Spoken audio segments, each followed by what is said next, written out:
누구도 당신을 얕보지 못하게 무너진 품격을 다시 세워드리겠습니다.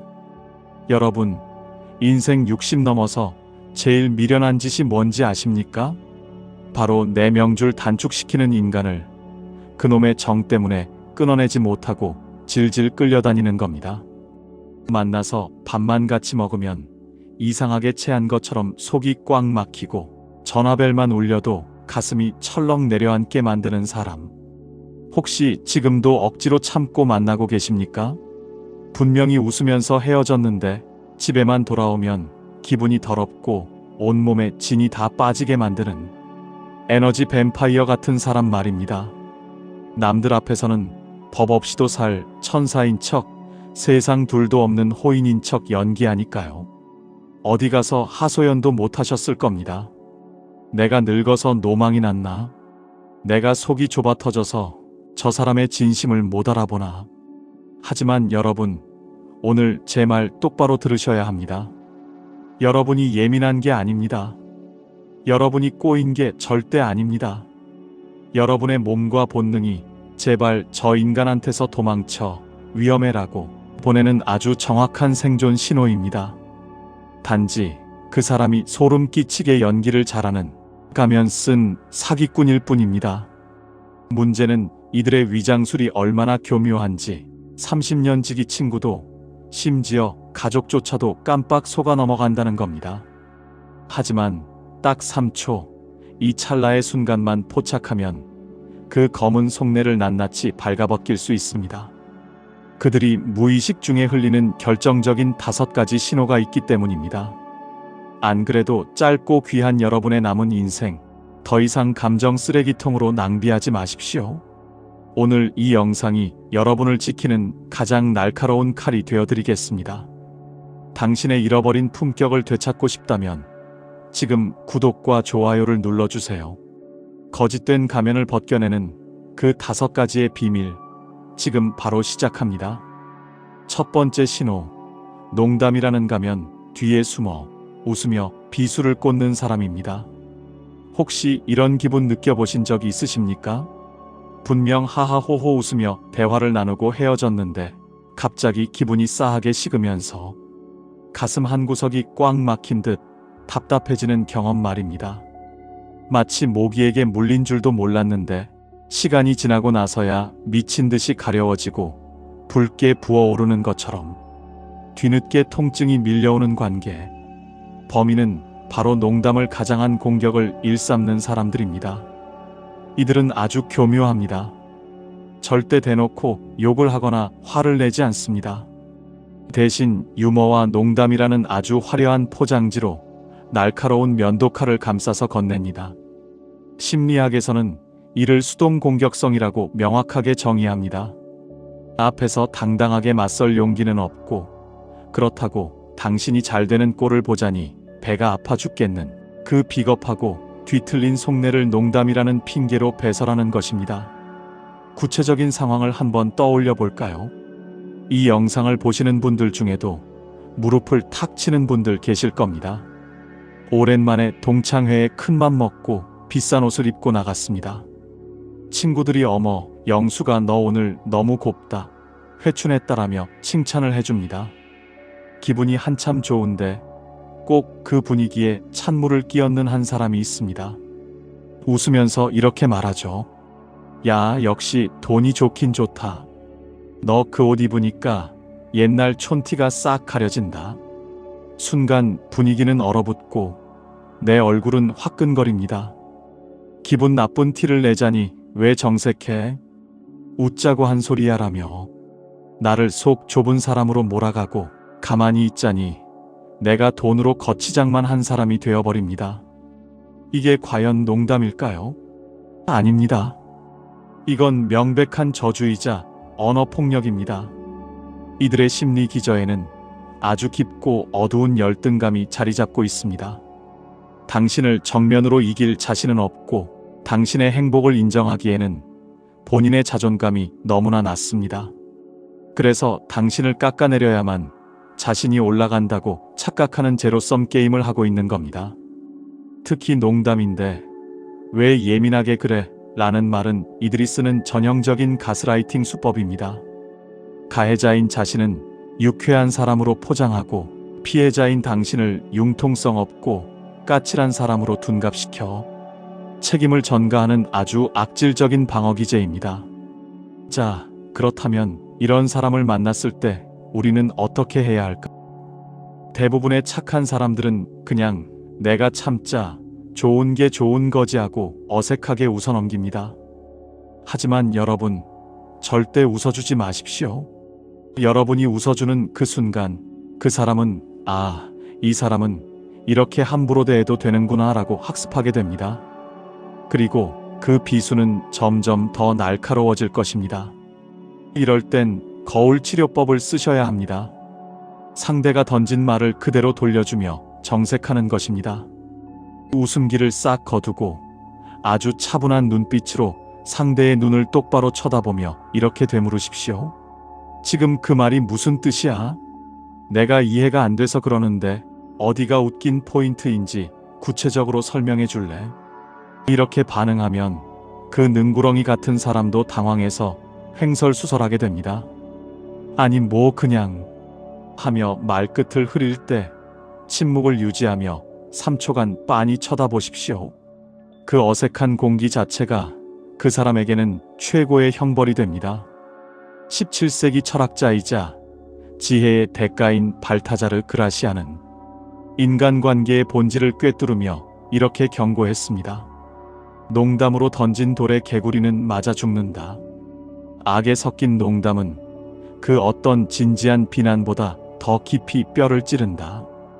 이 명언을 가슴에 새기십시오. 나의 영혼에 생채기를 내는 말은 그 어떤 경우에도 농담이 될 수 없습니다. 그것은 폭력입니다. 내가 너무 예민한가? 라며 스스로를 의심하지 마십시오. 여러분의 불쾌함은 정확합니다. 그런 무례한 농담을 던지는 사람, 이제는 과감히 여러분의 인생 식탁에서 치워버리셔야 합니다. 내 인생은 그런 불량식품 같은 말을 씹어 삼키기엔 너무나 귀하고 소중하기 때문입니다. 두 번째 신호, 자신에게 불리하면 기억 안 난다고 잡아떼며 나를 이상한 사람 만드는 사람입니다. 살다 보면 정말 벽하고 대화하는 것보다 더 답답해서 가슴을 치게 만드는 순간이 있습니다. 분명히 내 두 귀로 똑똑히 들었고 내 두 눈으로 상황을 봤는데 상대방은 눈 하나 깜짝 안 하고 난 그런 적 없다. 내가 잘못 들은 거다. 너 요즘 기억력이 왜 그러냐라고 딱 잡아떼는 경우입니다. 처음에는 이 사람이 착각했나 싶어서 차근차근 설명을 해줍니다. 하지만 이런 일이 한두 번이 아니고 매번 반복된다면 그때부터는 내 머릿속이 복잡해지기 시작합니다. 진짜 내 기억이 잘못됐나? 내가 나이 들어서 오락가락하나?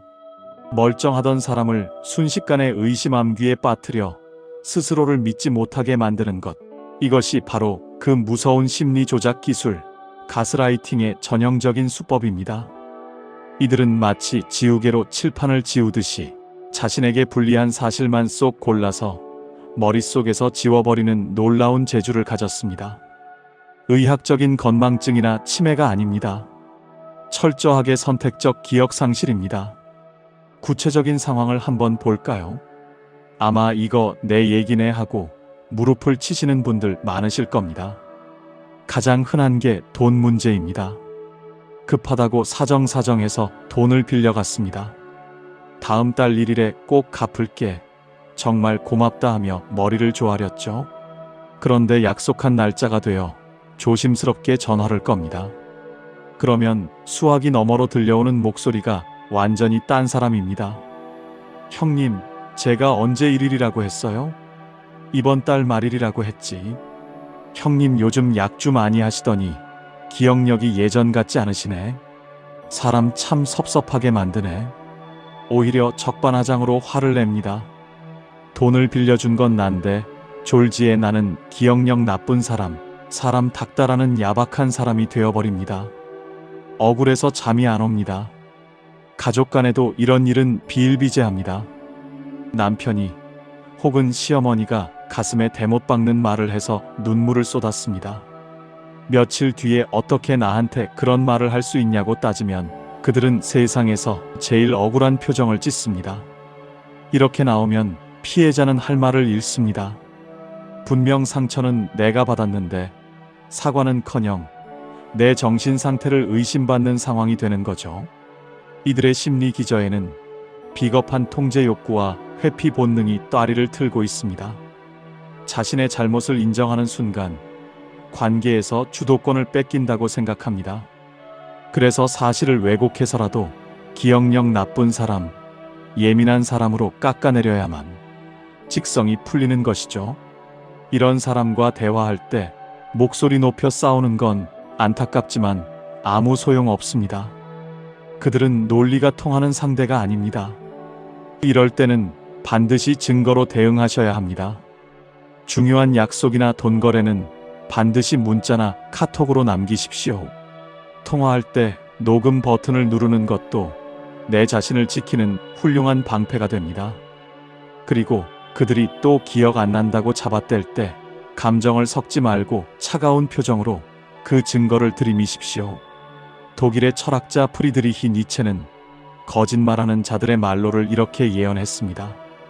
거짓말쟁이가 받는 가장 큰 형벌은 남이 그를 믿지 않는 것이 아니라 그 자신이 아무도 믿지 못하게 되는 것이다. 이 말은 진실을 외면하고 거짓으로 상황을 모면하려는 사람은 결국 자기 자신의 늪에 빠져 평생 불안 속에서 살아가게 된다는 뜻입니다. 그러니 여러분, 절대 그들의 뻔뻔한 연기에 속아 스스로를 의심하지 마십시오.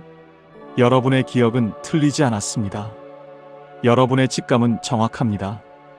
기억을 조작하며 여러분을 혼란스럽게 만드는 그 사람은 여러분의 인생의 백해무익한 불량품일 뿐입니다.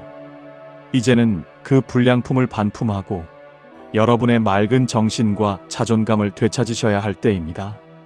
세 번째 신호, 입만 열면 남 탓, 세상 탓, 징글징글한 피해자 코스프레로 내진을 쏙 빼놓는 사람입니다.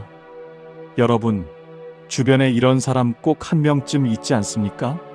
멀리서 그 사람이 걸어오는 모습만 봐도 가슴이 턱 막히고 전화벨이 울려 그 사람 이름이 뜨면 받기도 전부터 머리가 지끈거리며 한숨부터 나오는 사람.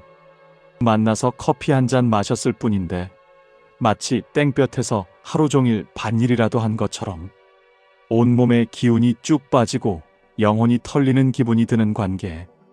우리는 이런 사람들을 일컬어 에너지 뱀파이어라고 부릅니다.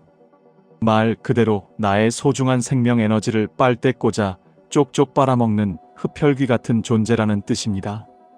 이들의 가장 큰 특징은 남 탓과 신세 타령이 멈추지 않는다는 겁니다. 대화의 시작부터 끝까지 기승전결이 똑같습니다.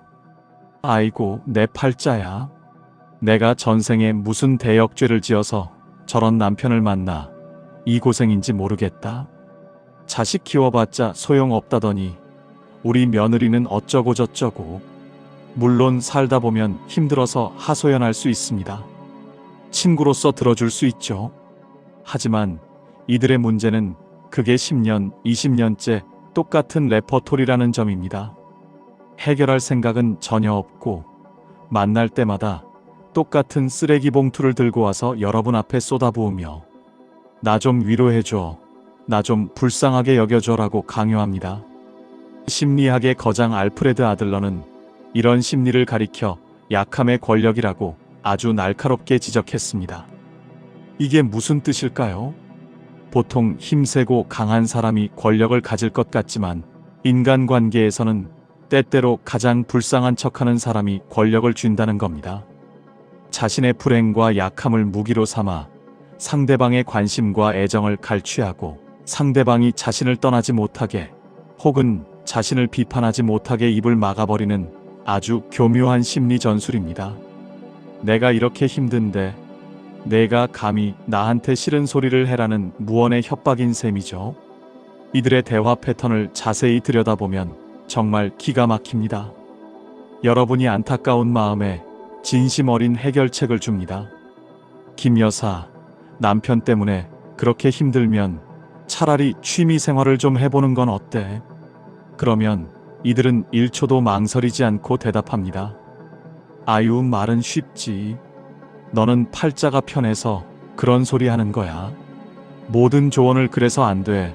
하지만 안 되라며 튕겨냅니다. 이를 심리학에서는 yes, but 게임이라고 합니다.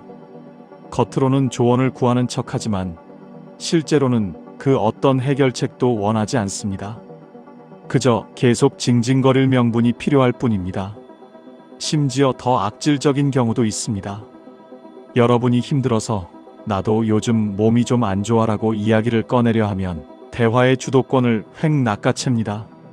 너 아픈 건 일도 아니야. 나는 어제 응급실 실려갈 뻔했어. 남의 불행마저도 내가 더 불행해라며 불행 배틀을 벌여 기어이 주인공 자리를 차지합니다. 정말 질리지 않습니까? 이런 사람들의 심리 밑바닥에는 지독한 의존성과 자기중심성이 따리를 틀고 있습니다. 스스로 인생의 핸들을 잡을 용기는 없고 누군가 계속해서 내 감정의 오물을 치워주기만을 바라는 유아적인 사고방식에 갇혀 있는 겁니다. 여러분을 친구가 아니라 감정 쓰레기통으로 생각하는 것이죠. 이런 사람에게 그래, 많이 힘들었겠다 하며 계속 받아주는 것은 착한 게 아닙니다. 오히려 그 사람의 나쁜 버릇을 키워주는 독이 될 뿐입니다. 밑 빠진 독에 물 붓기를 멈추셔야 합니다. 이럴 때 가장 좋은 대처법은 화제 전환과 거리 두기입니다. 신세 타령이 시작되려 할 때 단호하게 흐름을 끊으십시오. 그 얘기는 지난번에도 충분히 했잖아. 그래서 어떻게 해결할 생각이야? 계획이 없으면 그만 이야기하자. 이렇게 정색하고 해결책을 물어보면 그들은 재미가 없어져서 슬그머니 꽁무니를 뺍니다. 법정 스님께서는 인간관계의 지혜에 대해 이렇게 말씀하셨습니다. 함부로 인연을 맺지 마라. 진정한 인연과 스쳐가는 인연을 구분해서 맺어야 한다. 아니 땐 굴뚝에 연기 나랴 싶지만 뗄감이 없으면 불은 저절로 꺼지기 마련이다. 이 말씀은 나를 끊임없이 태워버리는 소모적인 관계에 더 이상 여러분이라는 뗄감을 내어주지 말라는 뜻입니다. 여러분이 들어주지 않으면 그들의 불평불만도 결국 꺼지게 되어 있습니다. 내 인생의 귀한 시간을 남의 탓, 남 욕 듣는데 낭비하지 마십시오. 여러분은 그보다 훨씬 더 밝고 희망찬 이야기를 나눌 자격이 있는 분들입니다. 감정의 하수구 역할을 이제 그만 거부하십시오. 네 번째 신호, 교묘하게 남과 비교하며 내 행복에 재를 뿌리고 자존감을 갉아먹는 사람입니다. 앞서 말씀드린 유형들이 대놓고 나를 힘들게 하는 불안당이라면 이번에 말씀드릴 유형은 아주 세련된 가면을 쓰고 우리 영혼을 잠식하는 스파이 같은 존재들입니다. 이들은 절대 욕설을 하거나 큰 소리를 내지 않습니다. 아주 우아하고 교양 있는 척, 정보통인 척 하면서 대화 중간중간에 가시 돋친 비교의 말을 툭툭 던져 넣습니다. 마치 맛있는 밥상에 모래알을 몰래 뿌려놓는 것과 같습니다. 이들의 주특기는 돌려깎기입니다. 여러분이 소소한 행복을 이야기할 때 이들은 전 세계의 모든 잘난 사람들을 끌고 와서 여러분을 초라하게 만듭니다. 아마 들으시면서 혈압 오르는 분들 계실지도 모릅니다. 오랜만에 만나서 우리 손주가 이번에 걸음마를 뗐는데 얼마나 예쁜지 몰라 하며 핸드폰 사진을 보여줍니다. 친구로서 당연히 아유, 정말 귀엽다. 건강하네 해주면 끝날 일이죠. 그런데 이 사람은 꼭 이렇게 말합니다. 근데 내 친구 영희 알지? 그 집 손주는 이번에 영어 유치원 레벨 테스트 통과했다더라. 요즘 애들은 걷는 게 중요한 게 아니라 머리가 트여야 한다던데 너도 신경 좀 써야겠다. 순식간에 내 사랑스러운 손주는 그저 걷기만 하는 평범한 애가 되고 나는 교육정보의 어두운 무능한 할머니가 되어버립니다. 기분이 확 상해서 표정이 굳으면 좋은 정보 알려준 건데 왜 그래? 라며 억울해합니다. 자식 자랑뿐만이 아닙니다. 남편 재력, 건강까지 모든 것이 비교 대상입니다. 김 여사는 좋겠다. 남편이 퇴직하고 집에만 있어서 삼시세끼 다 챙겨줄 수 있어서. 이 말이 부러워서 하는 말 같으십니까? 아닙니다. 너는 늙어서 밥순이 노릇이나 하고 있구나. 나는 이렇게 화려하게 사는데 라는 조롱이 깔려 있는 겁니다. 심리학에서는 이런 행동의 원인을 투사와 빈곤한 자아에서 찾습니다. 이들은 겉으로는 화려해 보이고 남 얘기를 많이 하지만 사실 그 내면은 텅 비어 있습니다. 스스로 만들어낸 행복이나 성취가 없기 때문에 끊임없이 남을 끌어들여 자신의 위치를 확인받으려 하는 겁니다.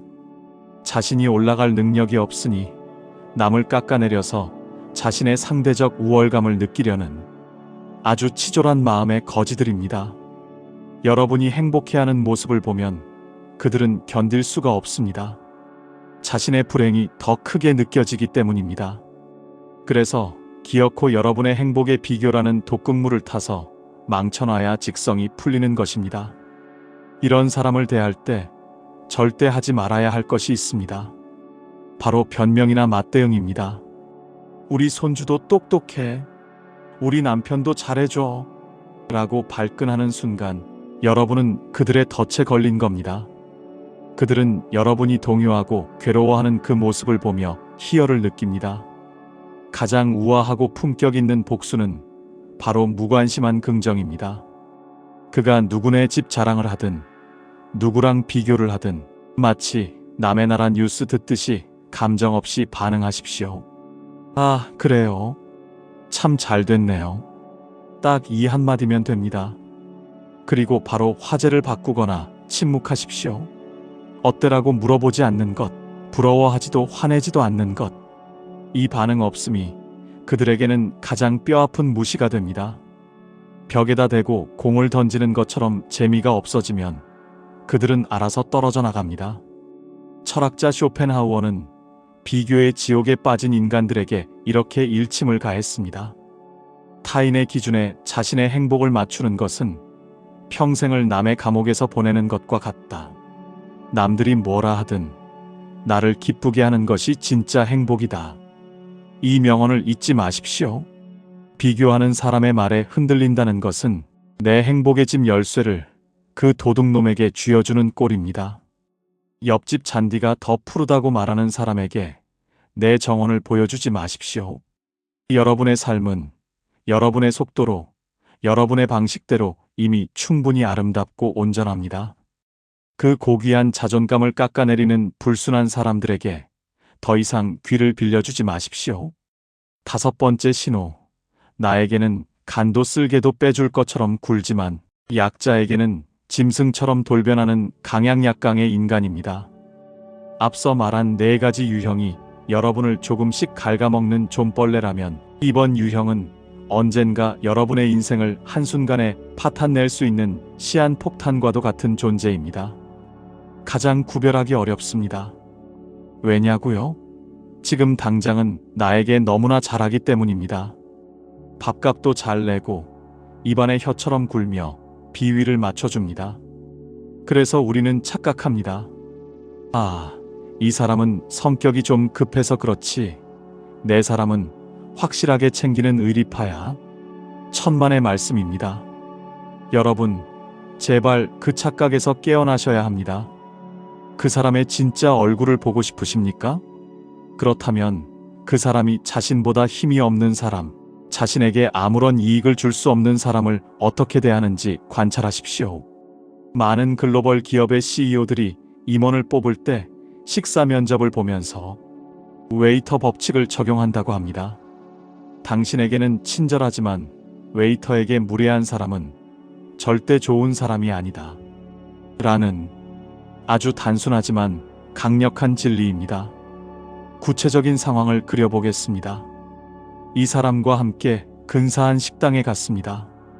나에게는 김 형님, 여기 음식 맛이 기가 막힙니다. 오늘 제가 모시겠습니다 라며 세상 둘도 없는 신사처럼 굽니다. 그런데 종업원이 실수로 물을 조금 쏟았습니다. 그 순간 방금까지 웃던 얼굴이 악귀처럼 일그러집니다. 반말은 기본이고 고래고래 소리를 지르며 갑질을 합니다. 그리고는 나를 보며 다시 웃으며 말하죠. 아니 형님, 이런 것들은 초장에 기를 죽여놔야 서비스를 제대로 한다니까요. 이뿐만이 아닙니다. 아파트 경비원분들에게 어이, 아저씨라며 하대하거나 택시 기사님에게 길을 잘못 들었다며 인격 모독적인 욕설을 퍼붓는 경우도 허다합니다. 운전대만 잡으면 도로 위에 무법자가 되어 끼어드는 차를 향해 입에 담지 못할 저주를 퍼붓는 사람도 마찬가지입니다. 심리학적으로 이들은 권위주의적 성격과 비겁한 공격성을 동시에 가지고 있습니다.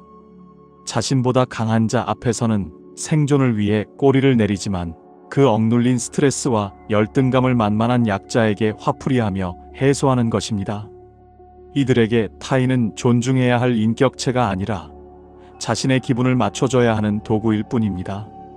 제가 왜 이들을 시한폭탄이라고 했을까요? 지금은 여러분이 돈이 있거나 지위가 있거나 혹은 그 사람에게 이용 가치가 있기 때문에 친절한 것입니다. 즉, 여러분은 그 사람의 강자 카테고리에 들어있는 것이죠. 하지만 인생은 모릅니다. 여러분이 은퇴를 하고 힘이 빠지거나 돈이 없어지거나 혹은 병이 들어 약해지는 순간 그들의 태도는 어떻게 변할까요? 장담컨대 식당 종업원에게 했던 그 멸시와 조롱이 경비원에게 했던 그 하대가 고스란히 여러분을 향하게 될 것입니다. 이것은 예외가 없습니다. 그게 그 사람의 본성이기 때문입니다. 그러니 주변 사람이 약자에게 함부로 대하는 모습을 보았다면 나한테만 잘하면 됐지라고 합리화하며 눈 감아주지 마십시오.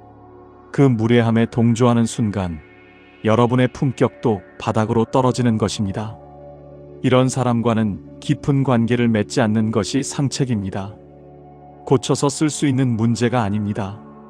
미국의 제16대 대통령 에이브러햄 링컨은 인간의 본성을 꿰뚫어보며 이렇게 말했습니다. 어떤 사람의 진짜 인격을 시험해보고 싶다면 그에게 권력을 줘보라. 역경은 누구나 견뎌낼 수 있다. 하지만 힘을 쥐어줬을 때 약자를 짓밟지 않는 사람이야말로 진정 위대한 인격자다. 이 명언을 가슴에 깊이 새기십시오. 약자 앞에서 거만해지는 사람은 강자 앞에서는 비굴해지는 사람입니다. 진짜 품격 있는 사람은 벼가 익을수록 고개를 숙이듯 자신이 높은 위치에 있을수록 아랫사람을 더 따뜻하게 보듬는 사람입니다. 부디 여러분의 곁에 약자의 눈물을 닦아줄 줄 아는 따뜻한 마음을 가진 진짜 귀인들만 남겨두시길 바랍니다. 그런 강약약강의 비겁한 사람, 이제는 여러분의 인생 명단에서 과감히 지워버리셔도 좋습니다. 자, 이렇게 겉으론 괜찮아 보이지만 우리 영혼을 갉아먹는 5가지 유형을 알아봤습니다. 듣다 보니 아이고, 내 주변에 다 이런 사람들 뿐이네 하며 한숨이 나오시나요? 하지만 여러분, 너무 실망하지 마십시오. 밭에 잡초가 있으면 뽑아내면 되듯이 인간관계도 정리를 하면 그 빈자리에 반드시 좋은 사람들이 채워지게 되어 있습니다. 그렇다면 반대로 우리가 인생의 마지막까지 곁에 두어야 할 진짜 보석 같은 사람은 누구일까요? 딱 2가지만 기억하십시오. 첫째, 나의 기쁨을 자신의 일처럼 진심으로 축하해주는 사람입니다. 슬픔을 나누기는 쉽습니다. 동정심은 누구나 가질 수 있으니까요. 하지만 친구가 잘 되었을 때 질투하지 않고 진심으로 박수 쳐주는 것은 정말 어려운 일입니다. 높은 자존감과 깊은 애정이 있어야만 가능합니다. 내가 좋은 일이 생겼을 때 나보다 더 기뻐하며 눈시울을 붉히는 그 사람이 바로 귀인입니다. 둘째, 오랜 시간 한결같은 태도를 보여주는 사람입니다. 기분이 좋을 때만 잘하고 수틀리면 연락 끊는 사람이 아닙니다. 비가 오나 눈이 오나 내가 잘 나가나 못 나가나 늘 그 자리에서 묵묵히 나를 지켜봐주는 소나무 같은 사람입니다. 이런 사람은 말수가 적고 재미는 없을지 몰라도 인생의 겨울이 닥쳤을 때 가장 따뜻한 난로가 되어줄 사람입니다. 오늘 우리는 겉과 속이 다른 사람들의 5가지 특징을 알아봤습니다. 농담 뒤에 숨어 비수를 꽂는 사람, 분리하면 기억 안 난다고 하는 가스라이팅형. 만날 때마다 남 탓하며 징징대는 에너지 뱀파이어. 교묘하게 비교하며 자존감 깎는 사람. 약자에게 함부로 대하는 강약약 강형. 어떠셨나요? 떠오르는 얼굴들이 있으신가요? 혹시 그동안 정 때문에 그래도 옛날엔 좋았는데 하며 그 관계를 붙잡고 계셨다면 이제는 놓아주셔도 됩니다. 여러분의 마음은 쓰레기통이 아닙니다. 귀한 보석을 담기에도 부족한 시간입니다. 썩은 인연을 정리해야 그 자리에 향기로운 새 인연이 깃들 수 있습니다. 이제부터는 남의 눈치 보지 말고 나를 아껴주는 사람, 만나면 웃음이 나는 사람들과 더 많은 시간을 보내십시오. 여러분은 충분히 그럴 자격이 있는 고귀한 분들입니다. 여러분 주변에는 어떤 사람들이 있나요? 혹은 내가 겪은 것과 속이 다른 사람의 특징이 있다면 댓글로 남겨주세요. 서로의 경험을 나누며 지혜를 모으는 공간이 되었으면 합니다. 내용이 공감되셨다면 구독과 좋아요 눌러주세요. 저는 다음 시간에도 신이여 여러분의 속을 뻥 뚫어드릴 더 깊이 있는 이야기로 찾아오겠습니다. 지금까지 품격 있는 나였습니다. 기억하세요. 당신은 함부로 대해도 되는 사람이 아닙니다. 오늘도 당당한 하루 보내세요.